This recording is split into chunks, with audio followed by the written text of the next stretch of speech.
The man I was going to marry, Tom, said something troubling right before our wedding. Women should just take care of the house and children after getting married. A wife should obey her husband, right? This was during a TV show about successful businesswomen. I decided to marry him, but I kept a secret plan.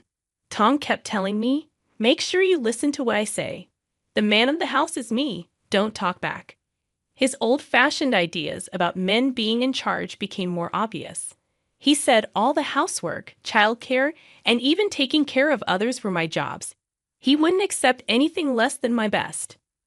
When I asked what would happen if I failed, he laughed and said divorce. Then he mentioned I'd owe him $660,000. I asked how I could pay that. He said, I have no choice but to obey him.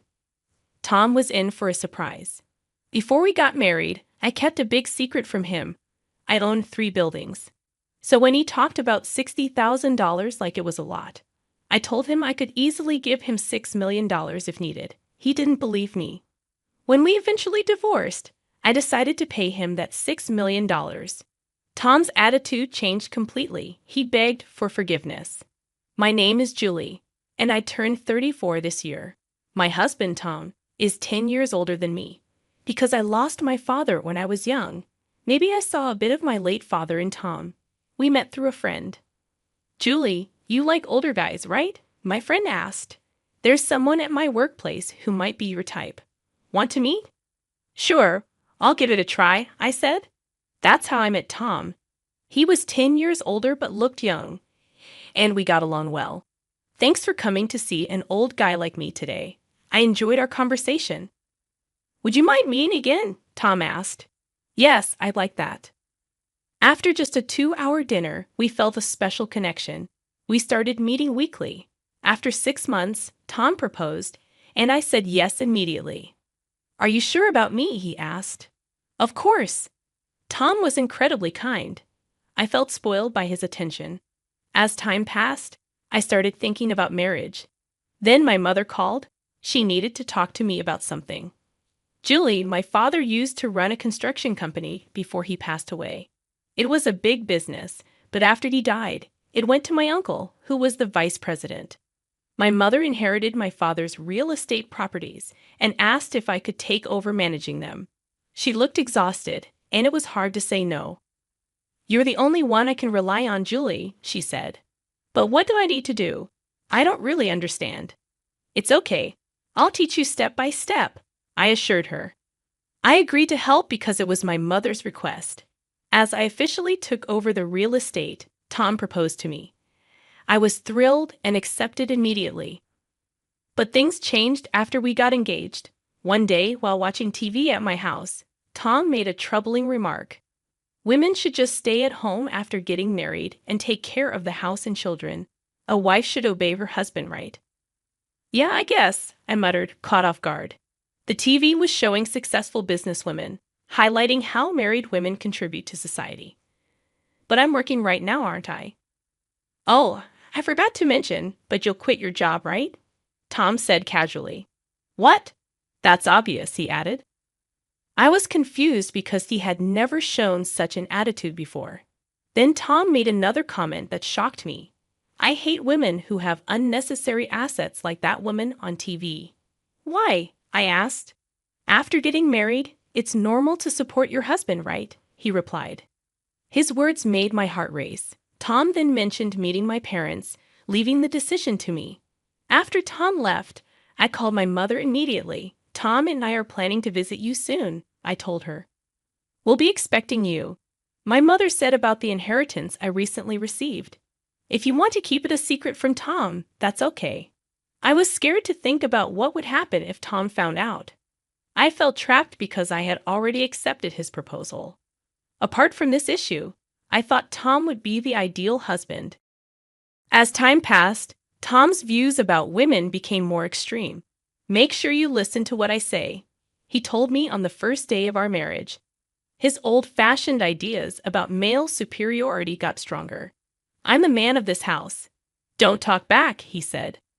By this point, I had quit my job and become a full-time housewife. I wasn't planning to talk back anyway. Good, Tom said. From that day on, I became more cautious around Tom, always following his lead. However, something joyful happened in the midst of this life. 4 months into our marriage, I discovered I was pregnant. "You're pregnant. Well done," Tom exclaimed. "Thank you. Now I'm going to be a father," I said. Tom was very happy, and seeing him like that made me smile too. During my pregnancy, he took care of me, and I thought this wouldn't change after giving birth. But then things shifted. "Now that our baby's born, make sure you do all the housework and childcare," Tom said. "What? Aren't you going to help?" I asked. "I work. Everything inside the house is your job." "Okay." I was speechless at how much Tom had changed. With a newborn baby, I couldn't argue much. We named our baby girl Lily. True to his word, Tom barely participated in childcare. The only time he got involved was when friends visited, and that was just for appearances. "Have you been neglecting the housework lately?" Tom asked sharply.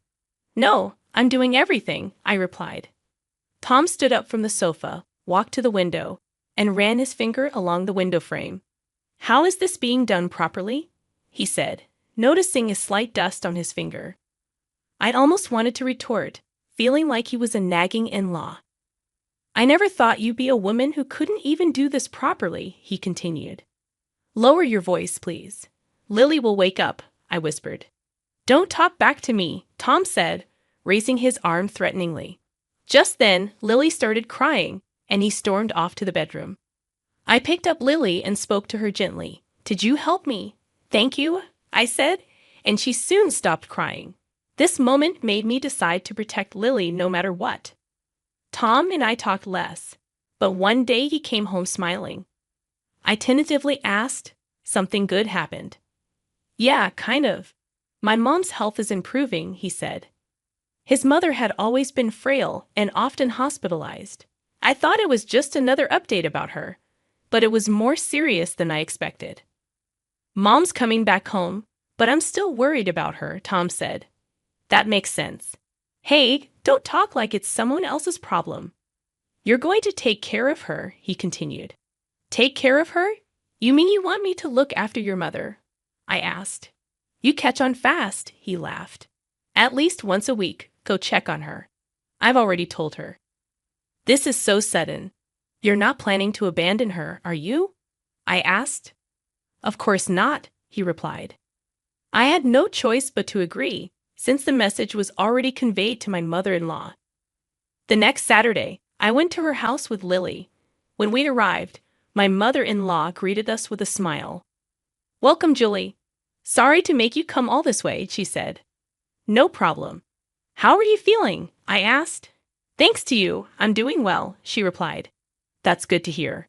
I brought Lily today," I said. Although I was upset about Tom's unilateral decision, I didn't dislike my mother-in-law. Time with her became a precious respite for me, and it seemed to be the same for her. Our bond deepened after I started visiting her regularly. One day, she suddenly apologized. "I'm sorry, Julie." "Why the sudden apology?" I asked, surprised. "It's about Tom. If you're unhappy, you can leave him," she said. "What?" I never expected such words from her. Though I never complained about Tom, perhaps she sensed something from my expressions. "I can tell, even though you don't say anything. I see my younger self in you," she continued. My father-in-law had passed away from an illness about a year before I got married. I had never met him and knew little about him, just vague stories from Tom. "You had a hard time too, didn't you?" "Back then, it was even worse," she replied, smiling but with a hint of regret. "So what's it really like with Tom?" "Well," I hesitated. "That reaction means it's pretty bad, huh?" she sighed. "Don't hold back, it's just us here." So I told her everything. She listened without interrupting. "I had no idea it was this bad. What should I do?" "It was like a life consultation," she said. "Like I said before, don't suffer in silence. I don't want to see you in pain." "Thank you," I said. That conversation made me seriously consider divorce. "You can always talk to me, and of course, I won't tell Tom," she assured me.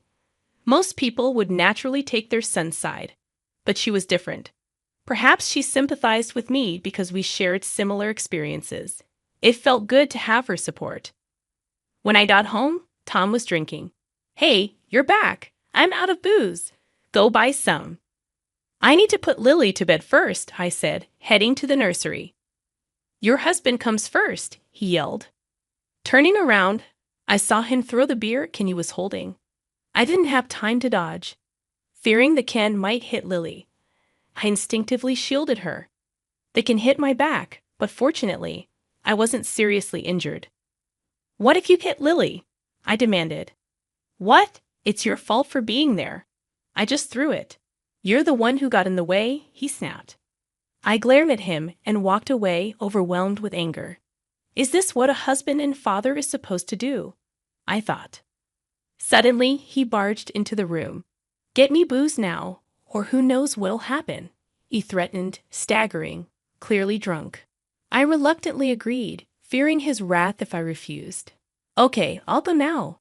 "Thanks," he muttered. I went to a liquor store and returned to find him asleep on the sofa, snoring.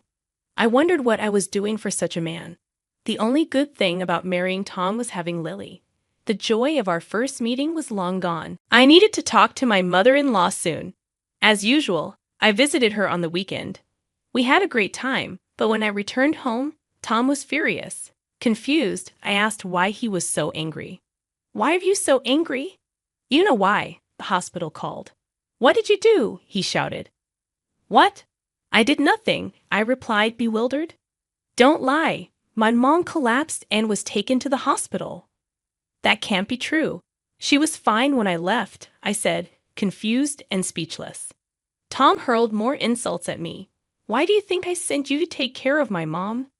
"She was fine when I left the house," I insisted. "You think you can fool me with that lie?" Tom retorted. "I'm not lying," I said, increasingly frustrated with Tom's accusations. Fearing for my daughter Lily's safety, I have been considering asking for a divorce. Housework, childcare, and caregiving are your jobs, right? "I won't tolerate anything half done," Tom said. "I've been trying my best and will continue to do so," I replied. "You're not doing a good job even now," Tom mocked me. "So what happens if I can't do it?" I fought back. "It's obvious, isn't it? Divorce. And of course, you'll owe me $60,000 in alimony," he said. $60,000. You can't pay that now, can you? You have no choice but to obey me. Why $60,000? It's because of my mom, and besides, you're causing me trouble. It's a fair demand, he claimed. But Tom was greatly mistaken. I was not without money. In fact, I had assets hundreds of times greater than his. Before getting married, I had hidden the fact that I owned 3 buildings. I thought there was no need to hold back any longer. Don't talk about meager amounts like $60,000. I could give you $6 million, I said. "What kind of joke is that? You can't pay that much." "Are you crazy?" he asked. "You'll see if we get divorced," I said firmly. "Are you serious? You'll be the one in trouble if you divorce me." "We'll see about that," I said. The next day, I took Lily and left the house without saying anything to Tom, who didn't try to stop us. I went straight to the hospital where my mother-in-law had been taken. "Are you okay?" I asked. "Julie, you're here. Tom told you I was in the hospital, didn't he?" she asked. "Yes, he did. Tom exaggerates too much. I've never been strong to begin with," she laughed it off. I felt a bit guilty for feeling relieved. "I came today for another reason." "You've made up your mind, haven't you?" she asked, as if she already knew. "Yes, I decided yesterday I couldn't bear it anymore and left this morning." "I think that's good. You look more lively now." "Really?" I asked, surprised by her support. I felt I could share my long-hidden secret with her. "I fully support you, Julie. I've made up my mind as well." I was nervous about her reaction. Taking a deep breath, I told her, "Actually, I've been hiding something from Tom." "Hiding something?" "Tom always thought I had no money because I didn't work. But that's not true." "What do you mean?" "I inherited real estate from my mother. I'm the owner of 3 buildings." I braced myself for criticism, but her reaction was unexpectedly positive. Wow, that's amazing. No need to hide that. But with Tom. Oh, I see. Tom's views on male superiority were extreme, weren't they? Yes. I realized it might be a problem. But by then, I had already accepted the proposal, I explained. It's hard to say no in that situation. But you're going to tell Tom, right? Yes. I know it's weird to say this in front of you, but no need to be reserved now. Just do what you feel is right. Her words cleared any doubts I had. I planned to reveal everything after the divorce to make him regret it. That's great. I'd love to see his face then. After talking it all out with my mother-in-law, I went back to my parents' house. My mom accepted everything without question. I left Lily with her and started preparing for the divorce. 2 weeks later, the divorce was finalized smoothly. Tom didn't say much then. 3 days later, he confronted me. "What did you do?" he demanded. "What do you mean?" "My account. There's an insane amount of money in it." "Oh, that. It's the alimony I promised you. But $6 million is unbelievable." I had actually transferred $6 million to him. To me, $6 million wasn't a significant amount. I owned luxury condominiums worth millions each unit. "Don't worry, it's all my money." That's crazy. "If you can't believe it, come to this address. You'll see for yourself," I said, giving him an address before ending the call. About 30 minutes later, I saw him approaching. It was unmistakably Tom. "I've been waiting for you." "What's at this place?" he asked, looking around. "Just look around." He looked around. We were standing in a plaza surrounded by 3 buildings. Just a bunch of condominiums.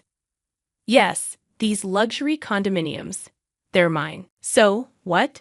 You live here?" "No, I own these condominiums." "Owner?" He still didn't seem to grasp the situation. "I've been quiet about it, but I inherited them from my mom. So yes, I own these apartments." "You, owner of luxury condominiums?" He looked shocked. "That's the truth, believe it or not." "Since when?" "Just before you proposed." "You hid this all along? Why didn't you tell me?" "You might not remember, but you were always saying things like a wife should obey her husband and women shouldn't have money. For that reason, I decided not to tell you. That's a big deal for me." He looked frustrated, but arguing seemed pointless, so I decided to end the conversation. "Well, it doesn't matter now. We're divorced. It's none of your business anymore." "It does matter. You deceived me, so you owe me." "I already gave you $6 million. That's not enough. Give me more." "There's no way I'm giving you more." "Oh, and you should take care of your mom, right?" "I know that without you telling me." "Good, then we have nothing more to talk about." As I was about to leave, Tom called out to me. "Wait, just hear me out." "Is there more? I really want to go home." "It'll be quick." "Then make it quick, please." "Do you have any intention of starting over with me?" "No," I answered immediately. Tom's prideful nature meant he could only speak in a condescending tone. "If you wanted to start over with me, you'd need to change your attitude first, though that's probably impossible." Tom seemed to be thinking deeply, looking down and then looking up. He said something completely different. "Please, let's forget the past. Lily needs a father, doesn't she?" "Lily will be fine without a father. She probably doesn't even recognize you as one." "That might be true now," he admitted, looking defeated. "But I truly regret everything," Tom pleaded. "I'm not fooled by such acting. You just regret losing the money, don't you?" "No, it's not like that. I mean it." Tom begged me, but I was tired of it all. "I have no expectations from you anymore. Goodbye." I left, laughing. Looking back, Tom hadn't moved. Such a foolish man. He will probably live his life filled with regret. Later, I called my mother-in-law. "Hello, Julie. What's up?" "I actually paid Tom, but I have a favor to ask." "I understand. Leave it to me." By then, my mother-in-law had been discharged and was back at home. I asked her to make sure Tom used the money for her house's barrier-free modifications and living expenses. Due to his pride, Tom ended up giving her an amount exceeding $2 million each month.